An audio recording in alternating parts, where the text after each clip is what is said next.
So guys, अगर आप इस वीडियो को देख रहे हैं तो प्लीज एंड तक देखना, क्योंकि मैंने इसके कोई पार्ट्स नहीं बनाए हैं। मैं बहुत ही सिंपल वर्ड्स में इसको एक्सप्लेन करूंगी। और ये बात नहीं है कि मुझे एक नया टॉपिक मिल गया है अपनी यूट्यूब पे वीडियो डालने का। नहीं, हम सभी एक मेडिकल स्टूडेंट्स हैं और हमारे लिए और आपके लिए भी बहुत जरूरी है इस टॉपिक को डिस्कस करना, अपने ओपिनियंस रखना इसके regarding. Hello everyone, welcome to my channel family को। So I am Priyanka here. So guys, अभी कुछ टाइम पहले मैंने नेक्स्ट पे वीडियो अपलोड की थी, जिसमें मैंने आपको नेक्स्ट जो एग्जामिनेशन है वो बहुत अच्छे से एक्सप्लेन किया था। लेकिन उस वीडियो के अपलोड होने के बाद ही जो एनएमसी का ड्राफ्ट रिलीज हुआ है 23 अप्रैल को, जिसके चलते कुछ रूल्स रेगुलेशन हमारे सामने आए हैं, कुछ चेंजेस हुए हैं। तो आज की जो वीडियो है वो बेसिकली एनएमसी ड्राफ्ट को लेकर है। जो ये ड्राफ्ट आया है इस वीडियो में मैं आपको ये अच्छे से एक्सप्लेन करूंगी, एलोबरेट करेंगे और इसके पॉइंट को डिस्कस करेंगे कि ये क्या हमारे लिए अच्छा है या नहीं है। तो चलिए बात करते हैं। ये जो एनएमसी ड्राफ्ट है ये बेसिकली 3 पॉइंट्स में डिवाइड हुआ है। सो गाइस, जो पहला पॉइंट है ये बहुत ही सिंपल सा है। इसमें लिखा गया है short title and commitment. These regulation may be called the foreign medical graduate regulation। जो अभी पॉइंट्स डिस्कस होंगे इनको फॉरेन मेडिकल ग्रेजुएट रेगुलेशंस का नाम दिया जाएगा जब ये अप्लाई होंगे। और सेकंड जो पैरा है, इसमें जो सेकंड पैरा का जो फर्स्ट पार्ट है उसमें फॉरेन मेडिकल ग्रेजुएट क्या है उसको बहुत अच्छे से एक्सप्लेन किया गया है, इसकी डेफिनेशन दी गई है। It means foreign medical graduate is the one who has acquired primary medical qualification in modern system of medicine in a country other than India। यानी फॉरेन मेडिकल ग्रेजुएशन उन स्टूडेंट्स के लिए है जो अपना मेडिकल कंप्लीट करते हैं outside from India. तो उसके बाद जो इसका सेकंड पॉइंट का जो सेकंड क्लॉ है वो उसमें ये डिस्क्राइब किया गया है primary medical qualification. It means आप खुद ही पढ़ सकते हैं, प्राइमरी मेडिकल क्वालिफिकेशन का मतलब वो होता है कि जो हमारी प्राइमरी मेडिकल क्वालिफिकेशन रिक्वायरमेंट होती है। इट मींस अगर हम मेडिकल करने के लिए जा रहे हैं या हम इंडिया से कर रहे हैं या हम अब्रॉड से कर रहे हैं, तो हमारी प्राइमरी मेडिकल क्वालिफिकेशन क्या होनी चाहिए। So in this they are describing like medical qualification awarded by any medical institution outside India which is recognized qualification for the enrollment as a medical practitioner in a country in which institution awarding to the said qualification is situated as a medical education curriculum shall be commensurate with the MBBS curriculum prescribed by the NMC। It means अगर हम कहीं बाहर से अपनी जो qualification है वो complete करेंगे और उसके बाद इंडिया में एज अ मेडिकल प्रैक्टिशनर आएंगे, तो जो हमारी डिग्री है वो रिकॉग्नाइज होनी चाहिए। रिकॉग्नाइज क्वालिफिकेशन उस डिग्री की होनी चाहिए। अब चलते हैं, इसका मेन जो है वो थर्ड पॉइंट पे आता है। ये बहुत ही बेसिक सा था, ये हम सभी को पता है कि ये पॉइंट्स हमें पहले से ही पता थे कि हमारी जो प्राइमरी क्वालिफिकेशन है वो क्या होनी चाहिए। तो अब चलते हैं जो इसका मेन पॉइंट जिसमें चेंजेस आए हैं वो इसका थर्ड पॉइंट है। अब हम डिस्कस करते हैं थर्ड पॉइंट।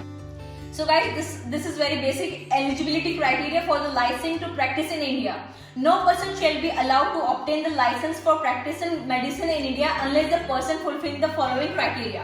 It means अगर हम इन सभी एलिजिबिलिटी को फुलफिल करते हैं तभी हम इंडिया में लाइसेंस ले पाएंगे, अदरवाइज हम लाइसेंस नहीं ले पाएंगे। सो गाइस, जो ये एलिजिबिलिटी क्राइटेरिया है वो 2 पार्ट्स में डिवाइड हुआ है। फर्स्ट जो पार्ट है जो 3.1 है वो ये डिस्क्राइब करता है कि जो स्टूडेंट इंडिया से कहीं बाहर एमबीबीएस करने जा रहे हैं या इंडिया में एमबीबीएस कर रहे हैं उनके लिए क्या मिनिमम क्वालिफिकेशन होनी चाहिए।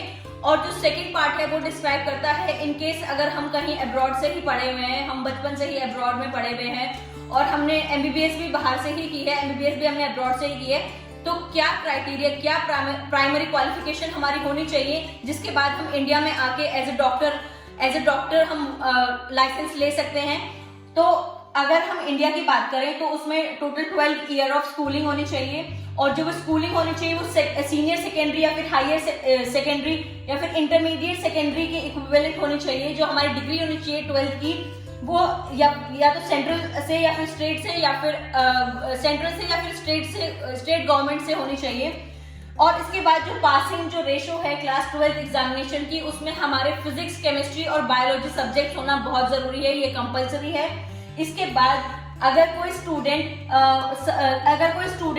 के पास फिजिक्स, केमिस्ट्री और बायोलॉजी के सब्जेक्ट्स है तो जो उनकी परसेंटेज है वो भी मिनिमम 50 to 60% होनी चाहिए। इसका जो अनदर पॉइंट है वो ये डिस्क्राइब करता है अगर हम कहीं कहीं बाहर या फिर हम इंडिया में कहीं भी एमबीबीएस करने जा रहे हैं, वी मस्ट क्वालिफाइड नीट, हम नीट क्वालिफाइड होने चाहिए। इट मीन जो कट ऑफ है उससे अबव हमारे मार्क्स होने चाहिए। सो ये सारी चीजें हमें पहले से ही पता है, ये सारी, इसमें कुछ भी अभी नया नहीं आया है। इसके सेकंड पॉइंट की तरफ हम चलते हैं।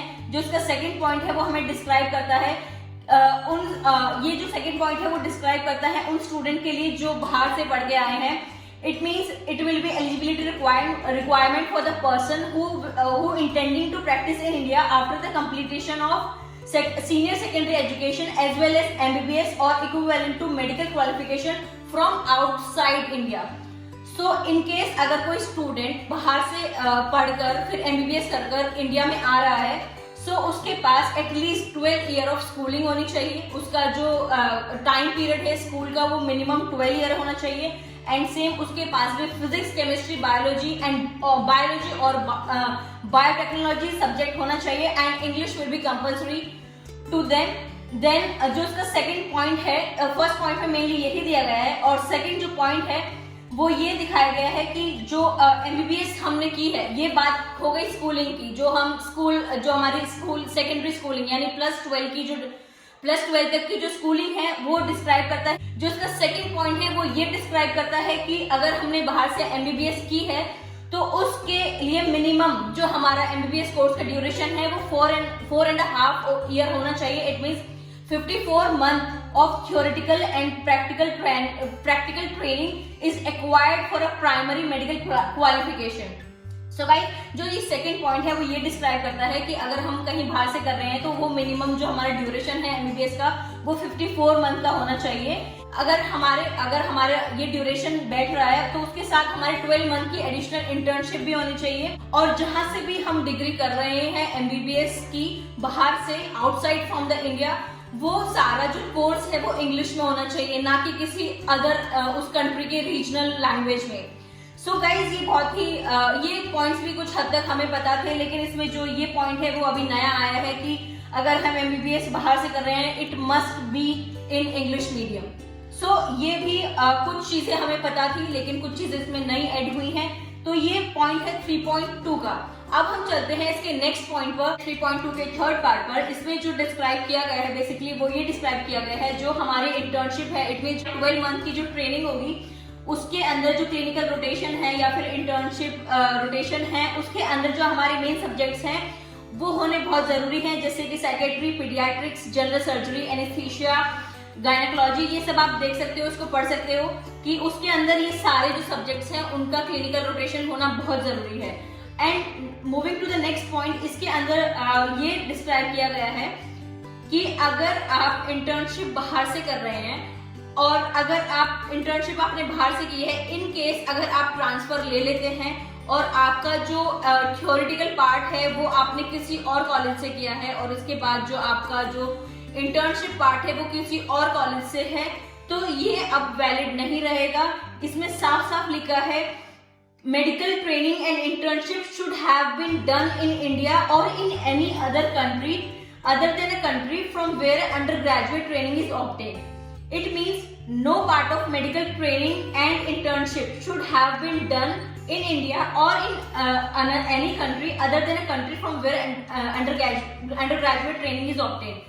So guys, ये होता था पहले कि कुछ स्टूडेंट ट्रांसफर ले लेते थे, देन उनका इंटर्नशिप जो है वो किसी और कंट्री से हो जाता था और जो उनकी जो ग्रेजुएशन डिग्री है वो किसी और यूनिवर्सिटी से रहती थी या फिर किसी और कंट्री से रहती थी। तो इस पॉइंट में भी शायद ये यही बताना चाह रहे हैं कि इन्होंने यही डिस्कस किया है कि जो हमारी जो इंटर्नशिप होगी वो उसी कंट्री से होनी चाहिए जिससे हम एमबीबीएस कर रहे हैं, या फिर अगर हम इंडिया से कर रहे हैं तो हमारी इंटर्नशिप इंडिया की ही होनी चाहिए। अब हम चलते हैं नेक्स्ट पॉइंट पर, जो इसका लास्ट पॉइंट है। इसमें जो डिस्क्राइब किया गया है वो ये डिस्क्राइब किया गया है अगर हम जहां से भी हम एमबीबीएस कर रहे हैं उस एमबीबीएस के जो जहां से हम अपनी मेडिकल डिग्री लेंगे उसके पास एटलीस्ट मिनिमम 10 इयर्स का वैलिड रजिस्ट्रेशन होना चाहिए।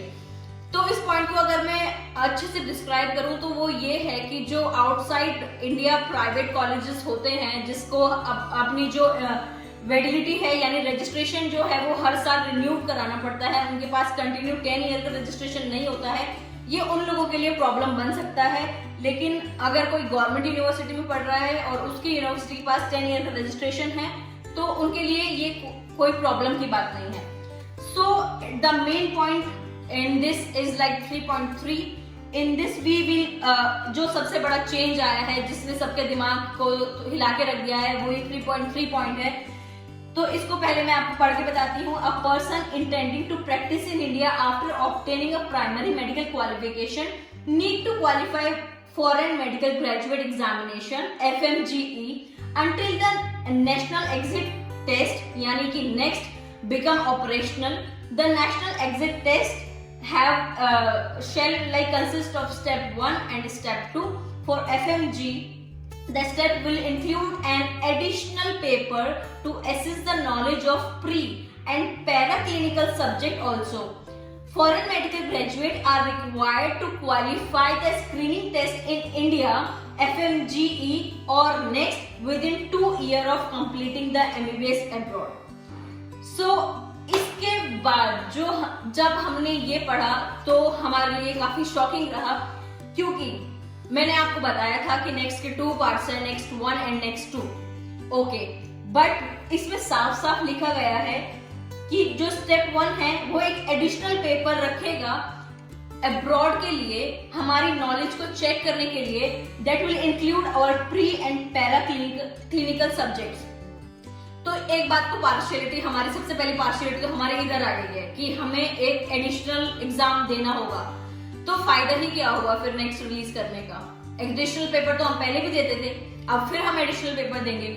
इसके बाद foreign medical graduate are required to qualify the screening test in India. It means हम अपनी MBBS कंप्लीट करने के बाद विद इन 2 ईयर में हमें ये test at anyhow qualify करना होगा। ओके, बहुत सारे स्टूडेंट अभी क्वालिफाई कर लेंगे या कर रहे हैं, बट इन केस कोई स्टूडेंट का नहीं हो पाया, अभी जो पासिंग रेशियो है वो थोड़ा कम है, ठीक है, अब हम थोड़े अलर्ट हो जाएं और हम पढ़ने लगे और हम सब निकाल लेंगे, I know. But in case अगर किसी स्टूडेंट का नहीं निकल पाया due to some anyhow reasons, तो क्या उसके 6 साल बर्बाद, क्या उसका फ्यूचर बर्बाद? इस चीज को कौन एक्सप्लेन करेगा फिर? अगर वो 2 साल में ये चीज, क्योंकि नीट के लिए भी स्टूडेंट्स 5-5 साल तैयारी करते हैं, 5 अटेम्प्ट देते हैं, 4 अटेम्प्ट देते हैं, फिर नेक्स्ट के लिए सिर्फ 2 साल ही क्यों?